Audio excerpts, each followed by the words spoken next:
I'm Velma and I'm here today in a slightly different setting for my June wrap-up.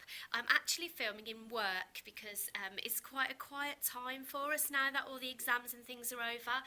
So it's been another very, very hot and sweaty day here in Birmingham, and all my makeup's fallen off my face. But the light in some of the classrooms here is much better than my light at home. So here we are. I've got 8 books to talk about this month. They're just here to the right of me. I must stop wobbling the camera. It's been a sort of a mindless June in terms of reading for me. By that I mean June is kind of peak of my time professionally because it's exam season.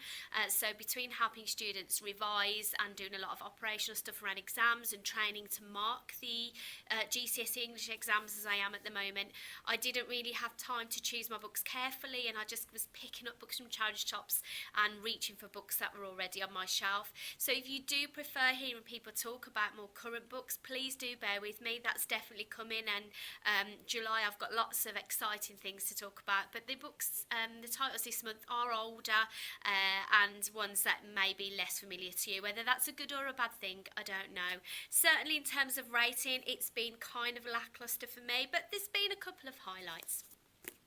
The first books I want to talk about, I have to kind of do as a pair because I bought them together, and they were these two kind of vintage Christie titles which I bought from a charity shop. So at the beginning of the month I went up to Formby in the northwest of England, up just past Liverpool, for a weekend away with my husband, and it's a beautiful part of the world. It's lovely sandy beaches and nice kind of nature walks, but I didn't take any books, so we popped into a local charity shop and I found these for kind of 50p each, and they are After the Funeral and Hickory, Dickory, Dock. So to talk about the more successful one first, After the Funeral is focused, it literally starts after a funeral where somebody's died and the collected group of relatives are brought together for the first time in a while. A rather eccentric relative pipes up that she believes that the deceased was murdered, which till that point hadn't been considered, and then the book kind of deals with the fallout of that, and it's a classic sort of whodunit where people seem to get bumped off one by one until we uncover the story. So Christie is often underrated, I feel, which may sound a bizarre thing to say, but certainly in the writing community, you know, we do sort of take her for granted. She was a very prolific writer, which I think kind of steels some people against her sometimes, but there's no doubting the skill in her writing. This, like many of her books, has a large cast of sort of 10 or 12 characters, but at no point did I struggle to work out who was who. You don't get a lot of description. Christie books are commonly about 200 pages or less, so with all the kind of active plot points you don't get time for a lot of character development, but this is where Christie nails it. In a couple of lines she has a character kind of developed, and you don't get mixed up and you know exactly who you're dealing with. I really enjoyed this. I did guess the murderer, and I never guessed the murderer, and to my mind this isn't one that has been televised, and I've seen most of the televised Christies. I think this is a Poirot. They're both Poirot books, and I really like him as a detective. This was a satisfying one, so if you are a Christie or a kind of golden age of detective fiction fan and you've not read this one, then yeah, I would recommend that. The next one I wouldn't recommend quite so much. Hickory, Dickory, Dock is from later on in Christie's career. It's kind of the swan song, where I do think the quality of her writing did deteriorate somewhat. As an older woman, she couldn't help sharing her commentary on social changes, and what we have here, a collective cast of suspects, are students who live in mixed student accommodation, probably in the 1950s, because like I say, it's a later work. Now, they are a very disparate group of people, so we have foreign students, there's an African guy, there's an Indian guy, and they are presented in a very stereotypical and less than favourable way by Christie. Now, I can accept that, you know, I don't mind reading books in the kind of the spirit of the context of when they were written, but if you are sensitive to that, this might be one to miss. In fact, I would say maybe swerve it anyway. I know they're all contrived by definition, but the plot here was heavily contrived. There's nobody even vaguely likeable, and I thought the denouement was fairly ridiculous. So not her best, but aren't these covers gorgeous? That real kind of Pulp Fiction look. I will say at this point, any books that I read particularly out of this lot, are just going to go back to the charity shop. So I'm quite happy as a gift in the post. If there's anybody watching in the UK who wants any of these books, please just comment down below. I'm more than happy to post them out as a little bit of a gift, because I don't know, some people collect these sort of editions, so do let me know before they go back to the Chazza, which will be in the next couple of weeks. The next book I read was also from the same haul, and I loved this. It's a Persephone, and I love seeing Persephones in charity shops. You don't get them very often. They tend to be very nicely published, you know, with French flaps and all that jazz. This is Miss Pettigrew Lives for a Day by Winifred Watson. This is a film, and I can totally see how this would work as a film, but I haven't seen the movie as yet. It's a super duper quick read. It took me an hour and a half while I was on my weekend break to read, and it's a very simple Cinderella-esque type story about the middle-aged Miss Pettigrew who gets up early one day, goes for a job interview as a housekeeper, encounters a young damsel in distress and helps her out in a very pragmatic, practical way, and ends up having the most exciting, wonderful 24 hours. I just like the Christie titles. If you are offended by less than politically correct views of the day, this may not be one for you. There are opinions here which are downright racist, anti-Semitic, and one of the young female characters seems to be living almost like a quasi-prostitute life, as some women did back in the 30s and before then, when kind of their looks and their beauty and their youth were their only currency. But if you can put all that aside, this is a fun read. Now, Winifred Watson, I believe, wrote a few titles before retiring from reading when she had a family and led quite a sheltered life. This does read like the impressions somebody might have of a glamorous kind of life, rather than the musings of a writer who experienced anything like that. But that distance just adds to the fairy tale-like feeling of this book. And yeah, it was a fun read and a gorgeous cover, so if anybody wants this one, let me know. This one got 3 out of 5. Next one, I picked this up in a charity shop. I'm not really sure why. I think somebody was talking to me and I was really distracted, and I saw Phillip Pullman, and I'm a Pullman fan, as many of us are. You know, the Northern Lights trilogy.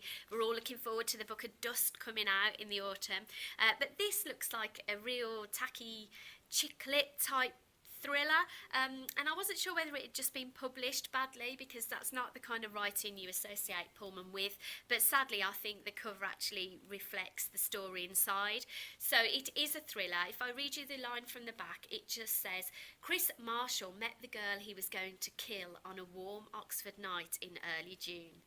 And that kind of sets the tone for what we're reading here. It's a very slim volume, again a one-sitting read, about a young man who meets this manic pixie dream girl type character who has very little substance, falls in insta-love, and then gets kind of embroiled in local petty crime. And we've already know how the story ends, and it's just how it builds up to that ending. Now, there are flashes of the writer that Pullman is going to become. I believe this is an earlier work. He tried to put a lot of detail into the character of Chris and turn him into something of a tortured soul, but altogether it falls flat against a real kind of cheesy, ridiculous storyline, instantly forgettable. If you're a completer finisher and you're a fan of Pullman, if you haven't already read this, you probably will want to, but unless that's high on your agenda, I just really wouldn't bother. I think I gave it 2 out of 5 stars. And I sound like a right moaning mini today. Honestly, there are better books to come. But the next book was The Crime of Black Dudley by Margary Allingham. So I was turned on to Margary Allingham by Mel of Mel's Bookland Adventures, who's a fan of the writer. She's a detective writer from the 20s and 30s, I believe. Her primary detective is a guy called Albert Campion. And I do know that name because there was an 80s TV series starring Peter Davison, who was one of my very early crushes. And he's kind of like a dapper, eccentric figure, a little bit of an undercover genius, a social misfit, but I just couldn't warm to him. And I love those detective characters, the Christie figures, Sir Peter Wimsey, and that sort of thing, but I'm not sure Campion's for me. Now, by coincidence, this is the first novel that introduces Campion, and there is another key character here, and I believe Allingham was tying between which one to continue in the series.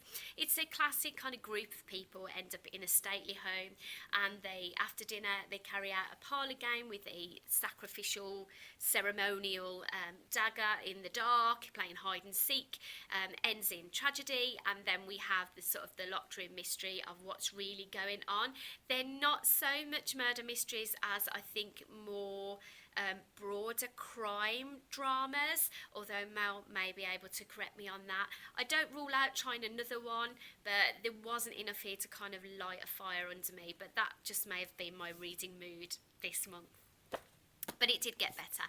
Next book was The Muse by Jessie Burton. So I read her The Miniaturist, which was her debut novel a couple of years ago, and I was really disappointed in it. Jessie Burton shows so much promise as a writer, but the end of the book, The Miniaturist, promised something fantastical that didn't deliver, but it wasn't enough to put me off, and I picked this up with high expectations. This is a dual narrative. We have in the 1960s a character called Udala Bastian, who is a recent immigrant from the Caribbean into London who gets a job in an art gallery and comes across a painting which was painted back in the 1930s. So we go back to the 1930s in Spain, where our principal character is a young girl called Olive, who lives with her father, who is an art dealer, and her mother in rural Spain. They've recently moved there from England. So as always with dual narratives, you tend to prefer one story over the other. My favourite was Udala. It was really interesting to hear the voice of a Caribbean character actually, and it's something I'd like to explore more. It made me realise that I haven't read many Caribbean characters in fiction, and she was a vibrant, strong, independent woman for the time, and I really enjoyed reading her, but probably the story was more weighted in the 1930s. Olive was fine, an interesting character. There's a plot twist around her that I'm not sure if you're supposed to guess, but I could see coming a mile off. The writing is gorgeous. Burton knows how to turn a phrase, and you can just really immerse yourself in this writing. But the plot, again, like The Miniaturist, just let me down. It seems to peter out towards the end, and I think this woman's writing is much better than her ideas. It wouldn't put me off reading another one, but it's just, I just put it on par with The Miniaturist, to be honest, and it was a 3 out of 5. This one I really did like. Okay, so it was an uplift towards the end of the month. This is Under the Udala Trees by Chinelo Okparanta. My Nigerian's not very good, so I've probably butchered that. This is a couple of years old. I remember hearing people talk about it across BookTube, and it had something of an underwhelming reception, so I didn't have particularly high expectations going in, but I thought this was fantastic. It is about a girl called Ijeoma who during the height of the civil war in Nigeria in the 60s, is sent to live with her aunt and uncle. And one day she sees a young girl following her home. She's been left without family, and the aunt and uncle take her in as well. The two girls live together, a friendship forms, and it becomes a stronger kind of more physical attraction and emotional connection between them.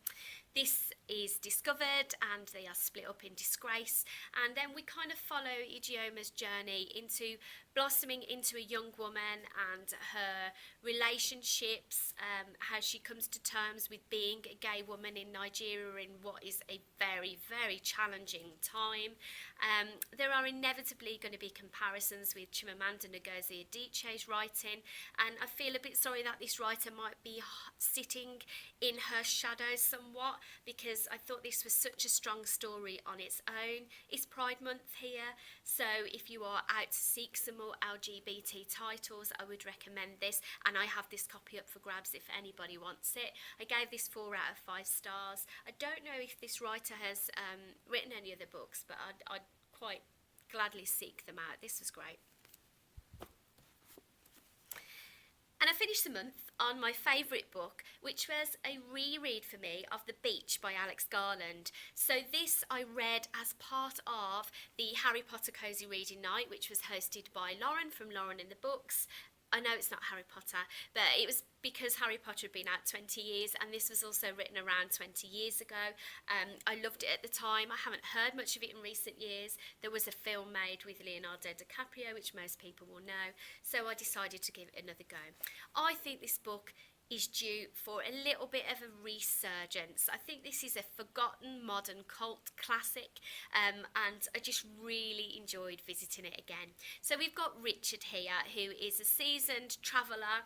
He's selfish, he's petty, he's uber British.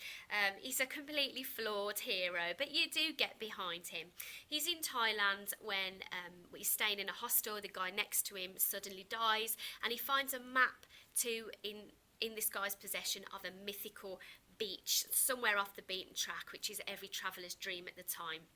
Along with some friends, he finds the beach, and what unfurls is kind of the burgeoning community and the threats from the outside. This is action-packed. There's lots of things that happen along the way, but it's really surreal.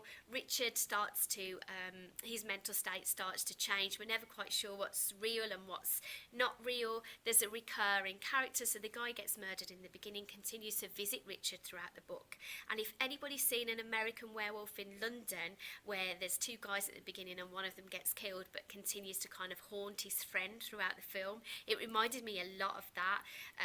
Richard is also heavily affected by 20th century films, particularly those set in Vietnam, so that he got this internal kind of imagination that I think a lot of young men of his generation have, which informs his kind of introspections along the way. It's written really, really well. I don't know why more people haven't read this, and I might start a campaign to bring it back, because if we can celebrate 20 years of Harry Potter, we can celebrate 20 years of Alex Garland. He did another book after this called The Tesseract, which I remember enjoying, but then he just seemed to disappear. I wonder what happened to him. So yeah, The Beach by Alex Garland, great read. Revisited that with a 4 out of 5 stars. Perfect summer read if you're in the market for that. So that's it. So July, I am focused much more on some new releases. I've got some exciting things on my bookshelf. So well done for sticking with this. If you weren't averse to listening about some older titles, let me know if there's any that you're interested in, and I will see you next time. Thank you as always for watching. Bye.